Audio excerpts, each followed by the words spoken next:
नमस्कार। आज की वीडियो बहुत ही खास होने वाली है, तो वीडियो को अंत तक जरूर देखना, क्योंकि आज हम हिंदी के ऐतिहासिक उपन्यासकारों के बारे में देखेंगे। इस समय हम हिंदी के प्रमुख उपन्यास और उपन्यासकार और उनके जो उपन्यास हैं उनकी कथा वस्तु देख रहे हैं। तो आज हमारा जो टॉपिक है वह ऐतिहासिक उपन्यासकार के बारे में है। प्रश्न पूछता है कि यह कौन सा कवि कैसा है, कौन सा लेखक क्या है, ये उपन्यासकार हैं कि मनोविश्लेषणवादी हैं कि प्रगतिवादी हैं कि समाजवादी हैं, व्यक्तिवादी हैं, नीतिवादी हैं, ये सारे प्रश्न पूछता है। और आया हुआ प्रश्न है, अगर जो आप प्रीवियस ईयर क्वेश्चन हल किए होंगे तो आपको पता है। तो आज इसी पर चर्चा होगी कि ऐतिहासिक उपन्यासकार, उनके उपन्यासों की कथा वस्तु, जो यह हिंदी की सभी परीक्षा के लिए महत्वपूर्ण है। असिस्टेंट प्रोफेसर से लेकर के आपके टीजीटी पीजीटी सारी परीक्षा के लिए महत्वपूर्ण है, क्योंकि जो प्रश्न का लेवल है वह हाई लेवल का आ रहा है। रचनाओं के अंदर से पूछी जा रही हैं चीज़ें, तो वीडियो स्किप मत करना, देखना बहुत ही महत्वपूर्ण है। वीडियो शुरू करते हैं। ऐतिहासिक उपन्यासकार देखते हैं। पहले ये आप देख लो कि कौन कौन से ऐतिहासिक उपन्यासकार हैं। वृंदावन लाल वर्मा, हजारी प्रसाद द्विवेदी, चतुरसेन शास्त्री आदि प्रमुख ऐतिहासिक उपन्यासकार माने जाते हैं। चतुरसेन शास्त्री का विवेचन प्रेमचंद युग के अंतर्गत किया जा चुका है। प्रेमचंद युग में चतुरसेन शास्त्री भी ऐतिहासिक उपन्यासकार के रूप में आते हैं, तो उनका विवेचन हमने प्रेमचंद युग के उपन्यासकारों में देख लिया है। अब आगे को देखते हैं। रांगे राघव, राहुल सांस्कृत्यायन, अमृतलाल नागर आदि लेखकों में भी कुछ प्रमुख ऐतिहासिक उपन्यास लिखे हैं, किंतु उपयुक्त लेखकों का विवेचन ऐतिहासिक उपन्यास के अंतर्गत न करके उनकी प्रमुख प्रवृत्तियों के अनुसार ही उनका विवेचन किया जाएगा। ये लोग जैसे रांगे राघव हैं, राहुल सांस्कृत्यायन हैं, अमृतलाल नागर हैं, ये लोग ऐतिहासिक उपन्यासकार की श्रेणी में भी आते हैं। और जैसे प्रगतिवादी और स्वतंत्रोत्तर इन सब के समय में भी आते हैं। तो पहले हम ऐतिहासिक उपन्यासकार जो हैं उनके बारे में चर्चा करेंगे, फिर और कवियों के बारे में और लेखकों के बारे में चर्चा करेंगे। अब हम देखते हैं वृंदावन लाल वर्मा। डॉक्टर गोपाल राय ने लिखा है, वर्मा जी के पूर्व हिंदी में सही अर्थों में ऐतिहासिक उपन्यास का अभाव था। गोपाल राय ने लिखा है। गढ़कुंडार तथा विराटा की पद्मिनी दोनों उपन्यास बुंदेलखंड की मुस्लिम शासनकाल की पृष्ठभूमि पर आधारित हैं। जो इनका गढ़कुंडार है और विराटा की पद्मिनी है, यह दोनों उपन्यास बुंदेलखंड की मुस्लिम शासनकाल की पृष्ठभूमि पर आधारित है। गढ़कुंडार का कथाकाल दिल्ली सुल्तान बलबन, जिनका समय है 1266 से 87 तक के समय, गढ़कुंडार का समय का है बलबन के समय है, और विराटा की पद्मिनी का कथाकाल है मुगल शासक फर्रुखसियर, जिसका समय 1713 से 19 तक है। वृंदावन लाल वर्मा के उपन्यासों में बुंदेलखंड का इतिहास, प्रकृति, जन जीवन, लोकगीत, लोक कथाएं आदि विस्तृत रूप में वर्णित हैं। डॉक्टर गोपाल राय के शब्दों में मोस्ट इम्पॉर्टेंट है जो वैज्ञानिकों, जो आलोचकों के कथन हैं उनको ध्यान रखना, और क्योंकि वह प्रश्न परीक्षा में पूछे जाते हैं आलोचकों के कथन, रचनाओं के बारे में और उपन्यासकारों लेखकों के बारे में। तो डॉक्टर गोपाल राय का वृंदावन लाल वर्मा के बारे में क्या है कथन, देखते हैं। वैज्ञानिक इतिहास बोध के साथ साथ बुंदेलखंड अंचल के जातीय गौरव की गाथा इन उपन्यासों में पूरी मार्मिकता के साथ प्रस्तुत हुई है। तो वृंदावन लाल वर्मा का जो क्षेत्र है उन्होंने बुंदेलखंड के क्षेत्रों का लिया है। गढ़कुंडार में सिकंदर लोदी तथा विराटा की पद्मिनी में अली मर्दान द्वारा मंदिरों एवं मूर्तियों का विध्वंस चित्रित हुआ है। गढ़कुंडार में सिकंदर लोदी तथा विराटा की पद्मिनी में अली मर्दान द्वारा मंदिरों एवं मूर्तियों का विध्वंस चित्रित हुआ है।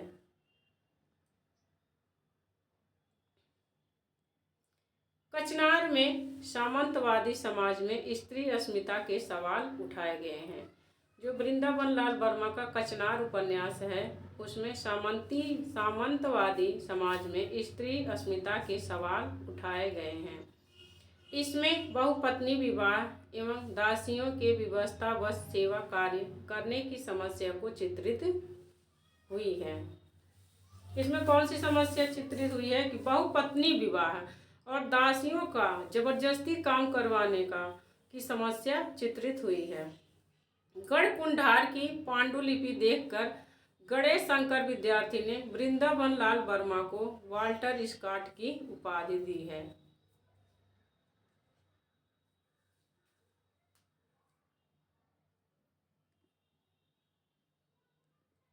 वृंदावन लाल वर्मा द्वारा कृत झांसी की रानी लक्ष्मीबाई को डॉक्टर गोपाल राय ने ब्रिटिश कालीन भारतीय इतिहास पर आधारित हिंदी का पहला उपन्यास माना है। वृंदावन लाल वर्मा कृत झांसी की रानी लक्ष्मीबाई जो इनका उपन्यास है वो डॉक्टर गोपाल राय ने ब्रिटिश कालीन भारतीय इतिहास पर आधारित हिंदी का पहला उपन्यास माना है। यह मोस्ट इम्पोर्टेंट कथन है, यह परीक्षा में आ सकता है कि गोपाल राय ने किसको वृंदावन लाल वर्मा के किस उपन्यास को ब्रिटिश कालीन इतिहास पर आधारित हिंदी का पहला उपन्यास माना है। तो झांसी की रानी लक्ष्मी। झांसी की रानी में रानी लक्ष्मीबाई के चरित्र को केंद्र में रखकर देश गौरव तथा भारतीय नारी के प्रति आस्था का चित्रण हुआ है। अब आगे ऐतिहासिक उपन्यासकार हैं हजारी प्रसाद द्विवेदी। हजारी प्रसाद द्विवेदी ने हिंदी में ऐतिहासिक उपन्यासों को एक नई ऊंचाई दी। हजारी प्रसाद द्विवेदी कृत बाणभट्ट की आत्मकथा में कवि बाणभट्ट के जीवन का आधार लेकर राजा हर्षवर्धन के समय की सामाजिक, सांस्कृतिक एवं राजनीतिक स्थितियों का चित्रण किया गया है। जो बाणभट्ट की आत्मकथा है उसकी कथा वस्तु यह है कि बाणभट्ट के जीवन को आधार लेकर हर्षवर्धन के समय की सामाजिक, सांस्कृतिक एवं राजनीतिक स्थितियों का चित्रण किया गया है।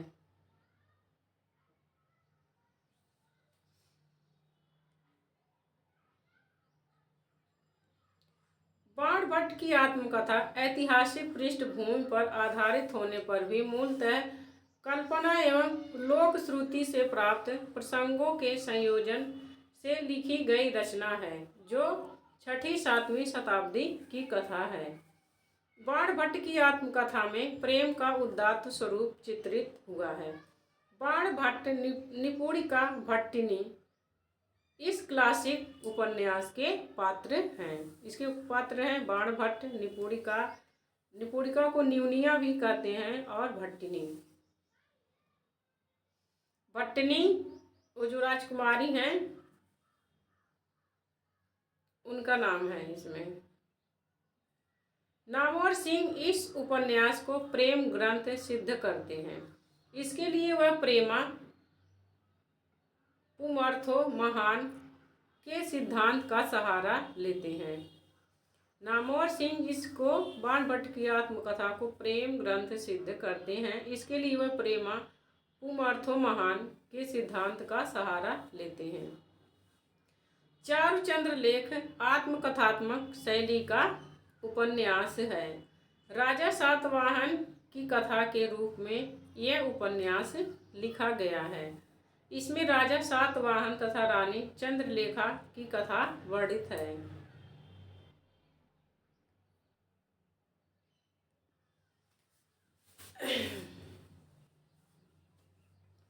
चारुचंद्र लेख में 12वीं-13वीं सदी के राजनीतिक एवं सांस्कृतिक स्थितियों का चित्रण हुआ है।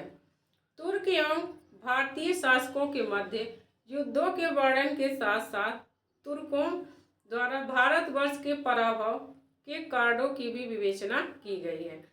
जो चार चंद्र लेख है इसमें युद्ध, तुर्क और भारतीय शासकों के मध्य वर्णन है, और जो भारत में जो पराजय हुई है, पराजय का कारण क्या था उसका विवेचन भी किया गया है। चार चंद्रलेख में भारतवर्ष के पराभव का कारण रूढ़ियां, अंधविश्वास, योग एवं तंत्र साधना से जकड़े होना चित्रित किया गया है। हजारी प्रसाद द्विवेदी ने भारतवर्ष के पराधीन होने का कारण क्या दिया है? रूढ़ियां, अंधविश्वास, योग एवं तंत्र साधना से जकड़े होना चित्रित किया। उन्होंने बताया कि यही कारण है जिससे भारत पराजित हुआ था, परतंत्र हुआ था। पुनर्नवा में गुप्त काल के समय, विशेषकर समुद्रगुप्त के काल की सामाजिक व्यवस्था का चित्रण हुआ है, जो चौथी शताब्दी की कथा है। अगर जो आपको बड़ा जो हाई लेवल का एग्जाम रहेगा तो ये सब चीज़ें पूछी जाएंगी कि पुनर्नवा में गुप्त काल के समय, विशेषकर समुद्रगुप्त के काल की सामाजिक व्यवस्था का चित्रण हुआ है, जो चौथी शताब्दी की कथा है। वर्ण व्यवस्था एवं प्रेम बंधन की समस्याएं भी चित्रित हैं।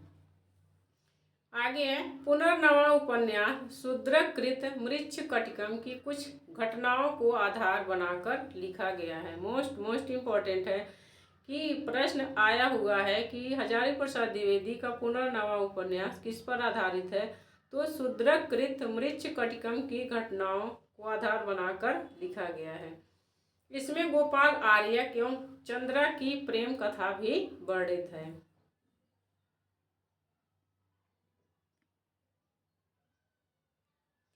अनामदास का पोथा औपनिषदिक युग के परिवेश एवं जीवन पद्धति पर आधारित उपन्यास है। यह उपन्यास छांदोग्य और बृहदारण्यक उपनिषद को आधार बनाकर लिखा गया है। अनामदास का पोथा, अनामदास का पोथा उपन्यास को रैक आख्यान भी कहा गया है।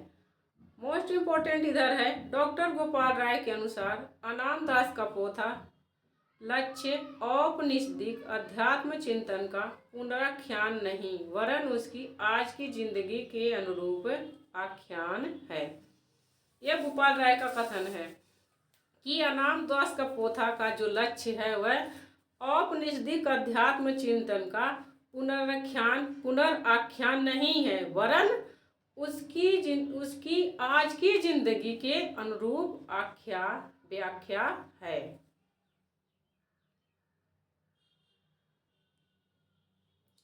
अनामदास का पोथा में काम और प्रेम के मध्य अंतर करते हुए कहा गया है, काम आध्यात्मिक विकास का बाधक है जबकि प्रेम उसका उन्नायक है। अनामदास का पोथा में काम वासना और प्रेम के मध्य अंतर करते हुए कहा गया है कि जो काम वासना है वह आध्यात्मिक विकास में बाधक है जबकि प्रेम उसका उन्नायक है। सनहैयालाल ओझा कृत सर्वनाम उपन्यास आर्यों अनार्यों के इतिहास तथा बंगाल के नक्सलवाड़ी आंदोलन को आधार बनाकर लिखा गया है।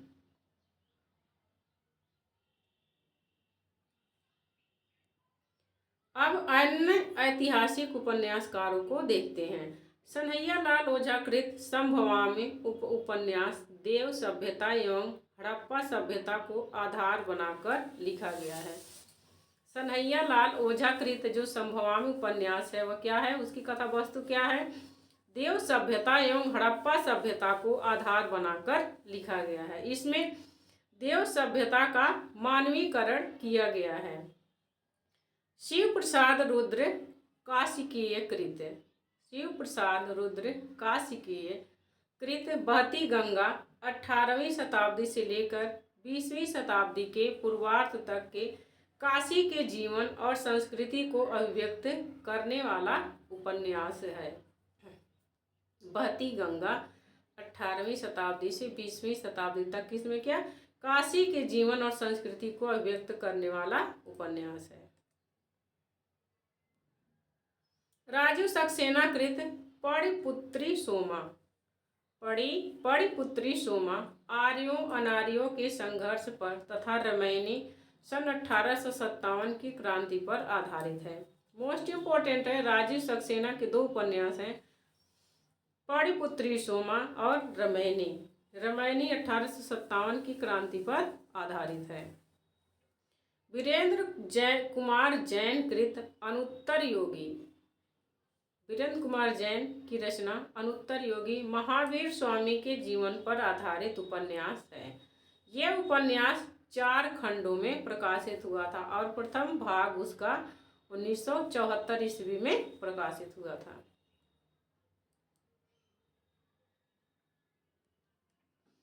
आनंद प्रकाश जैन कृत कुणाल की आंखें। उपन्यास में अशोक के काल के इतिहास का वास्तविक चित्रण है। कुणाल की आंखें में अशोक के काल के इतिहास का वास्तविक चित्रण है। इसके लेखक कौन है? आनंद प्रकाश जैन। शरद पागरे कृत बेगम जैनावादी उपन्यास में नृत्यांगना, जैनावादी और मुगल बादशाह औरंगजेब की प्रेम कथा वर्णित है। अब आगे प्रगतिवादी उपन्यास और उपन्यासकार को देखते हैं। प्रगतिवादी या समाजवादी उपन्यास मार्क्सवादी विचारधारा को आधार बनाकर लिखे गए हैं। तो ये लोग क्या हैं? मार्क्सवादी उपन्यासकार भी हैं। प्रगतिवादी या इन्हें समाजवादी उपन्यासकार भी कहेंगे। राहुल सांस्कृत्यायन, यशपाल, रांगे राघव, भैरव प्रसाद गुप्त, अमृत राय आदि प्रमुख प्रगतिवादी उपन्यासकार हैं।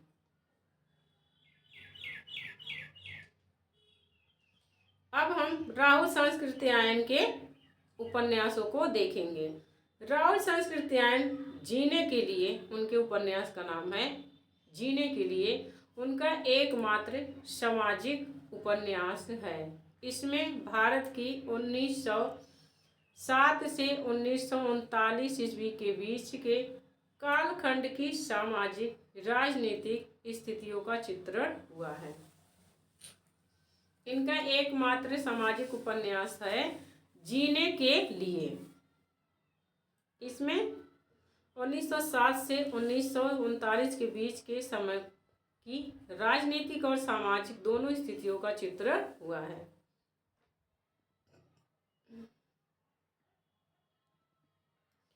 सिंह सेनापति में वैशाली तथा तक्षशिला के गढ़ राज्यों की आरंभिक अवस्था का चित्रण है।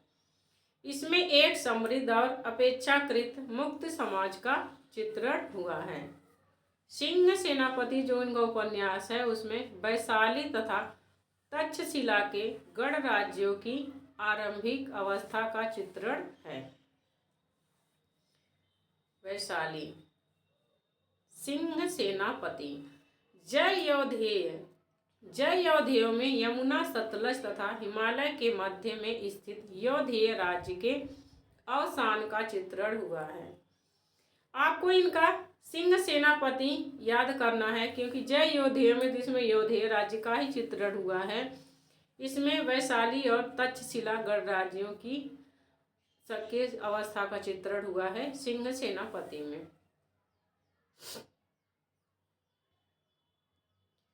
विस्मृत यात्री 6ठी शताब्दी के बौद्ध भिक्षु नरेंद्र यश के जीवन को केंद्र में रखकर लिखा गया है। विस्मृत यात्री 6ठी शताब्दी के बौद्ध भिक्षु नरेंद्र यश के जीवन को केंद्र में रखकर लिखा गया है। दिवोदास उपन्यास में आर्यों के कुंठा रहित, उन्मुक्त तथा कर्मठ जीवन का चित्रण किया गया है। दिवोदास में आर्यों के कुंठा रहित, उन्मुक्त तथा कर्मठ जीवन का चित्रण किया गया है। राहुल सांस्कृत्यायन के संदर्भ में आलोचक मधुरेश ने लिखा है, जो कि मोस्ट इम्पोर्टेंट है। राहुल सांस्कृत्यायन हिंदी इतिहास का मार्क्सवादी दृष्टिकोण से उपभोग और विनियोग करने की दृष्टि से पायोनियर लेखक हैं। मोस्ट इम्पॉर्टेंट है मधुरेश का कि राउत संस्कृत्यायन हिंदी में इतिहास का मार्क्सवादी दृष्टिकोण से उपभोग और विनियोग करने की दृष्टि से पायोनियर लेखक हैं। राउत संस्कृत्यायन के ऐतिहासिक उपन्यास के संदर्भ में डॉक्टर गोपाल राय लिखते हैं।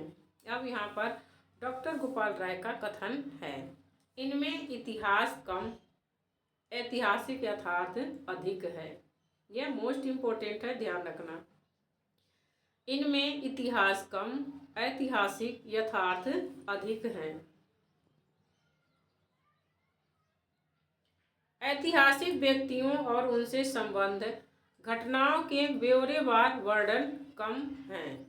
उन्होंने ऐतिहासिक यथार्थ पर अधिक बल दिया है। जो ऐतिहासिक सच्चाई है, उस समय का सत्य है, उस पर बल दिया है, बल्कि उन्होंने इतिहास की घटनाओं पर नहीं बल दिया है।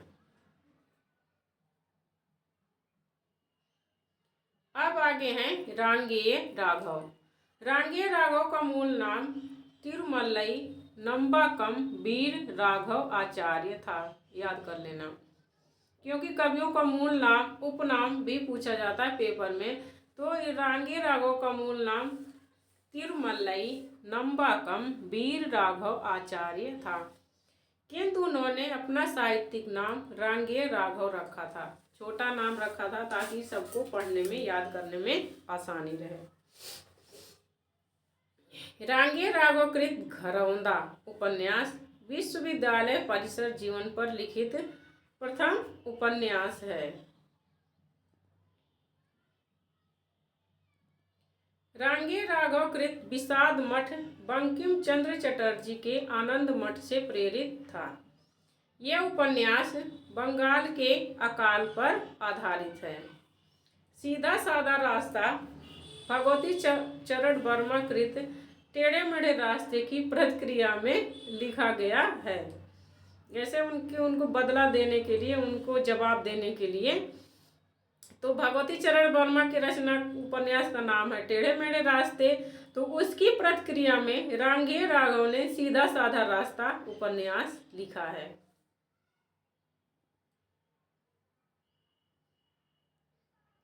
कब तक पुकारूं उपन्यास ब्रज के कर्नट जाति के जीवन पर केंद्रित है।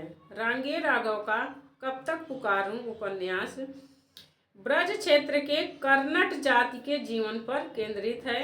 कई विद्वान इसे आंचलिक उपन्यास की संज्ञा देते हैं। मुर्दों का टीला उपन्यास मोहनजोदड़ो की सभ्यता को आधार बनाकर लिखा गया है। मुर्दों का टीला, इसमें आर्यों को आक्रमणकारी, संहारक और अत्याचारी रूप में चित्रित किया गया है। मुर्दों का टीला में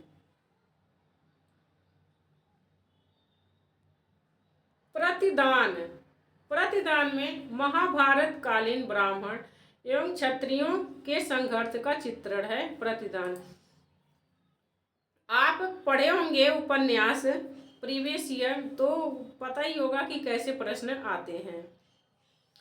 चिवर में हर्षकालीन भारतीय सामंतवाद के ह्रासशील स्वरूप का चित्रण हुआ है।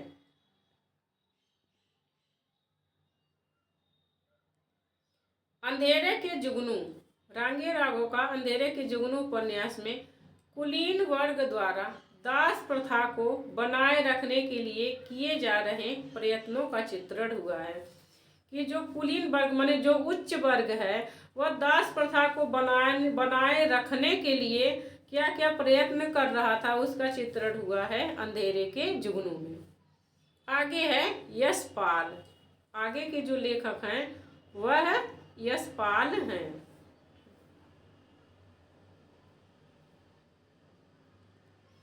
यशपाल कृत दादा कामरेड में ब्रिटिश समाज के विरुद्ध क्रांतिकारियों की गतिविधियों का चित्रण हुआ है। दादा कामरेड में ब्रिटिश समाज के विरुद्ध क्रांतिकारियों की गतिविधियों का चित्रण हुआ है। मैंने एक ट्रिक बना रखा था इनके। अक्सर होता है कि जो परीक्षार्थी होते हैं तैयारी करते हैं तो एकाध रचनाएं छूट जाती हैं और वही पेपर में आ भी जाती हैं। तो मैंने इनकी रचनाओं की ट्रिक बना रखी है, उसमें मैंने उनका नाम भी ऐड कर दिया। यस दादी क्यों दें, ऐसे यस दादी क्यों दें, अमिता अप्सरा दिव्या के घर 12 घंटे से, अमिता अप्सरा मनुष्य के घर 12 घंटे से पार्टी कर रही हैं। ऐसे 2 लाइन में आप इनके सारे उपन्यास याद कर सकते हैं। और यह ट्रिक मैंने शॉर्ट वीडियो में डाल रखी है, अगर जो आपको देखना है तो आप देख के बस 2 लाइन में यशपाल के उपन्यासों की ट्रिक याद कर सकते हैं और सारी रचनाएं इनकी याद कर सकते हैं।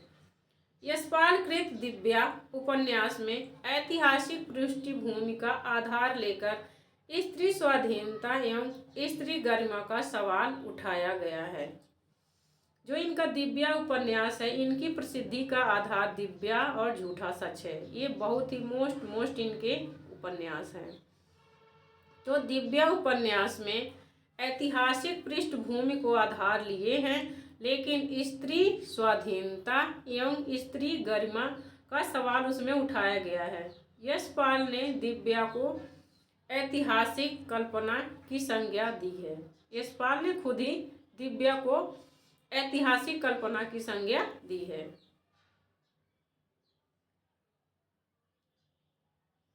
दिव्या उपन्यास की पृष्ठभूमि ईसा पूर्व 2री शताब्दी में यवन शासक मिलिंद या मिनांडर के बाद का शासनकाल है।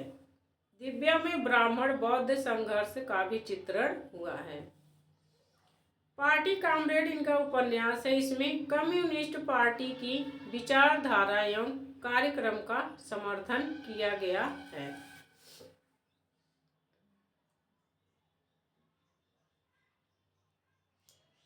झूठा सच उपन्यास यह 2 भागों में प्रकाशित हुआ था। 1942 से 1957 तक के भारतीय राष्ट्रीय एवं सामाजिक जीवन का चित्रण हुआ है। झूठा सच 2 भागों में प्रकाशित है। पहला भाग वतन और देश, इसका प्रकाशन वर्ष 1958 ईस्वी है, और दूसरा भाग देश का भविष्य, इसका प्रकाशन वर्ष 1960 ईस्वी है।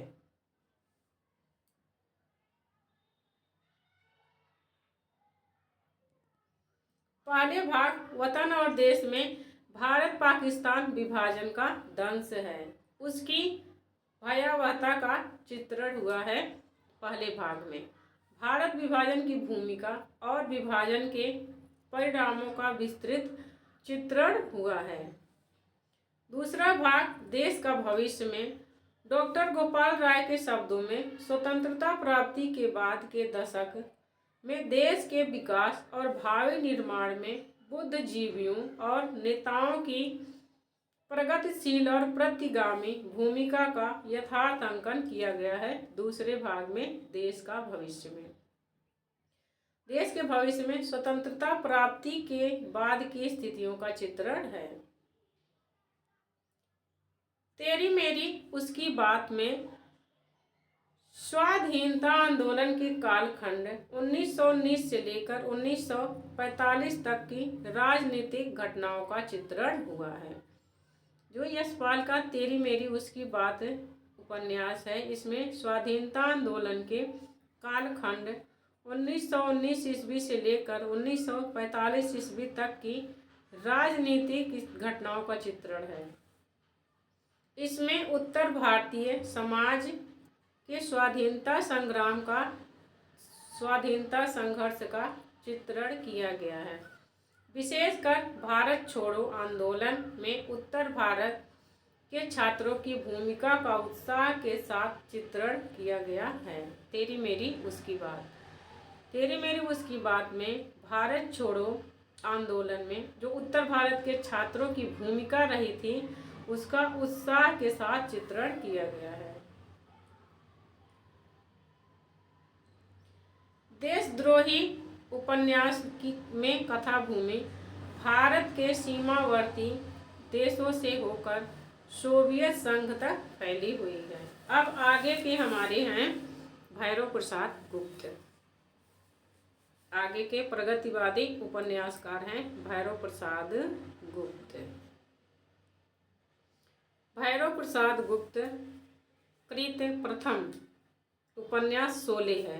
इनका जो पहला उपन्यास है वह कौन सा है? शोले है। इसमें कानपुर के मजदूर आंदोलन का चित्रण हुआ है शोले उपन्यास में। आगे है मसाल।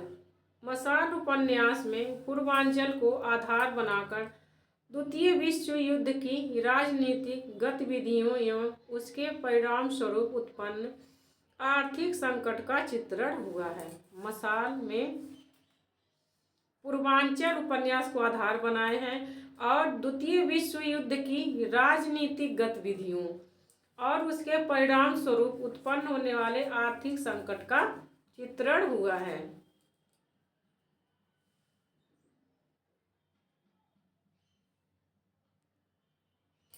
सती मैया का चौरा भैरव प्रसाद गुप्त चर्चित उपन्यास है। इस उपन्यास में जमींदारी व्यवस्था द्वारा किसानों पर किए जाने वाले अत्याचार तथा उन अत्याचारों के विरुद्ध किसानों का संघर्ष चित्रित हुआ है। आगे हैं अमृत राय। अमृत राय प्रमुख प्रगतिवादी या समाजवादी उपन्यासकार हैं। अमृत राय कृत उपन्यास बीज में आज़ादी को झूठा बताते हुए तत्कालीन भारतीय कम्युनिस्ट पार्टी का आम आदमी हेतु किया जाने वाला संघर्ष चित्रित हुआ है। बीज उपन्यास में इन्होंने आज़ादी को झूठा बताया है और भारतीय कम्युनिस्ट पार्टी का जो आम आदमी के लिए किया गया संघर्ष है उसको चित्रित किए हैं।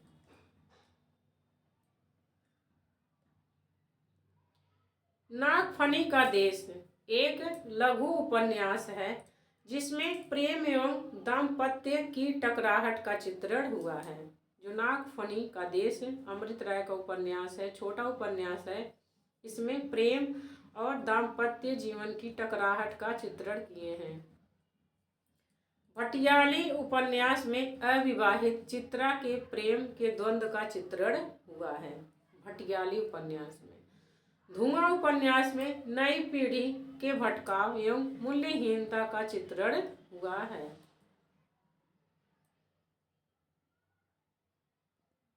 आगे हैं जगदीश। जगदीश कृत धरती धन्य अपना जो नेट के सिलेबस में लगा हुआ है में स्वाधीनता पूर्व स्वाधीनता के पहले पंजाब के ग्रामीण दलित जीवन की कथा कही गई है। दलितों के नारकीय जीवन एवं उच्च वर्गीय समाज द्वारा उनके शोषण का चित्रण हुआ है धरती धन्य अपना में। नरक कुंड में वास उपन्यास धरती धन्य अपना का विस्तार है। जो इनका नरक कुंड में वास उपन्यास है वह धरती धन्य अपना का बड़ा रूप है।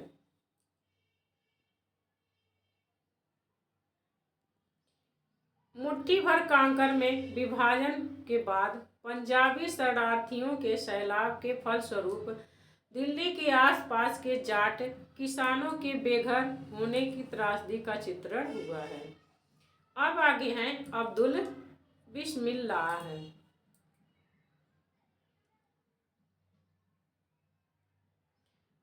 अब्दुल बिस्मिल्लाह कृत झीनी झीनी बीनी चदरिया उपन्यास में बनारस के बुनकर समाज के जीवन का अंकन मिलता है।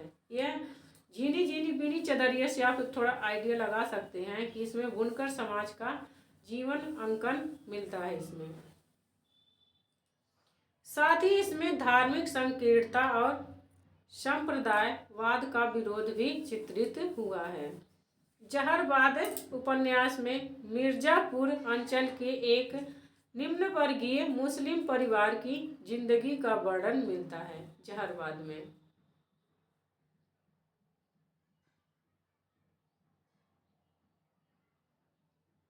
अब्दुल बिस्मिल्लाह कृत समर शेष है तथा दंत कथा उपन्यास को डॉक्टर गोपाल राय ने उपन्यास मानने से इनकार किया है। ध्यान रखना। समर शेष है और दंत कथा को डॉक्टर गोपाल राय ने उपन्यास नहीं माना है। मुखड़ा क्या देखे उपन्यास में एक दलित मुस्लिम परिवार की जीवन गाथा कही गई है। मुखड़ा क्या देखे उपन्यास में एक दलित मुस्लिम परिवार की जीवन गाथा कही गई है।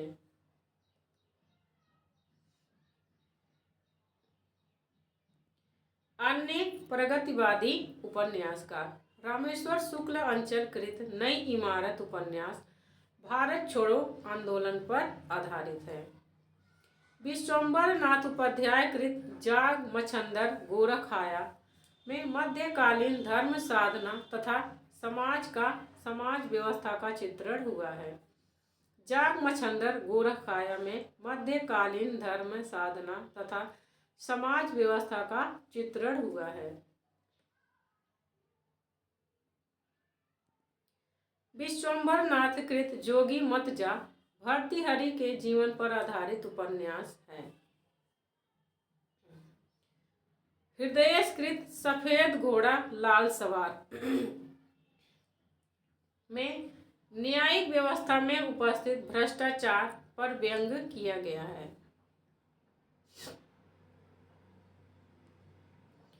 हृदयस्कृत साँड़ में शिक्षण संस्थानों में व्याप्त भ्रष्टाचार का अंकन किया गया है। बदिउजम्मा कृत एक चूहे की मौत फैंटेसी शैली में लिखित एक प्रतीकात्मक उपन्यास है।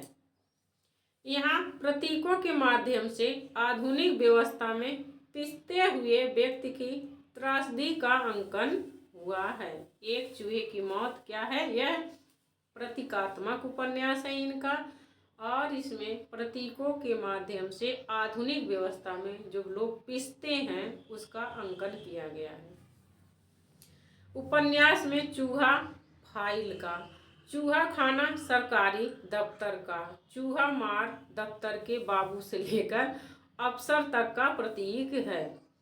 जो इनका उपन्यास चूहा फाइलों का प्रतीक है, चूहा खाना सरकारी दफ्तर का प्रतीक है, चूहा मार दफ्तर के बाबू से लेकर अफसरों तक का प्रतीक, अफसर तक के प्रतीक हैं।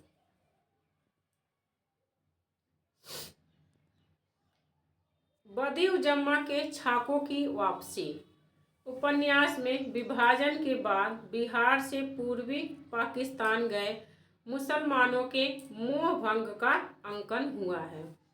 बंगाली और बिहारी मुसलमान का भेद वहाँ उन्हें अजनबी बना देता है। छाकों की वापसी, छाकों की वापसी में विभाजन के बाद जब विभाजन होता है तो बिहार से पूर्वी पाकिस्तान गए मुसलमान के मोह भंग का अंकन हुआ। उन्हें वो मुसलमान लोग भी तो अपने देश को अपना ही देश मानते थे, यहाँ उनके सब लोग थे, तो उनका मोह भंग का अंकन हुआ है।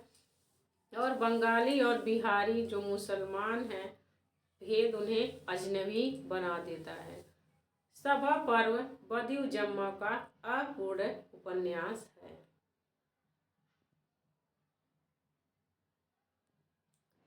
जगदम्बा प्रसाद दीक्षित कृत कटा हुआ आसमान में विभिन्न क्षेत्रों से आकर मुंबई में बसे मध्य वर्गीय लोगों की विवशता एवं घुटन का चित्रण हुआ है।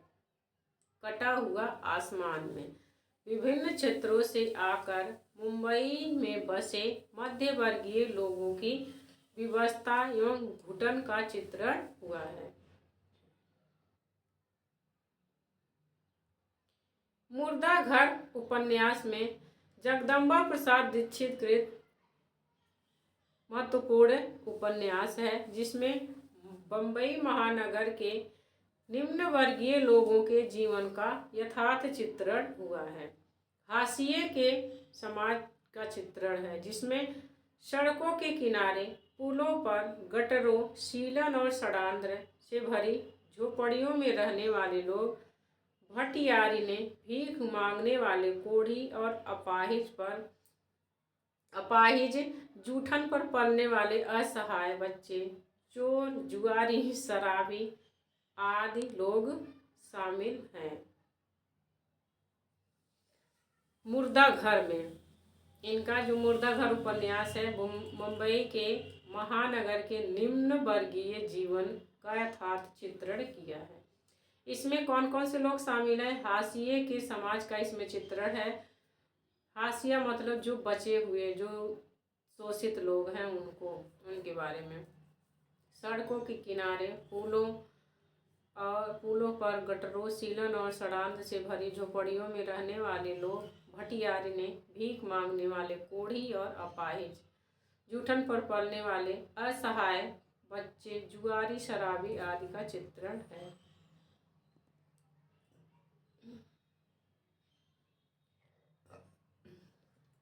अब हम आगे के जो प्रश्न हैं आगे के वीडियो में देखेंगे। अब यहीं पर हम अपना वीडियो ख़त्म करते हैं।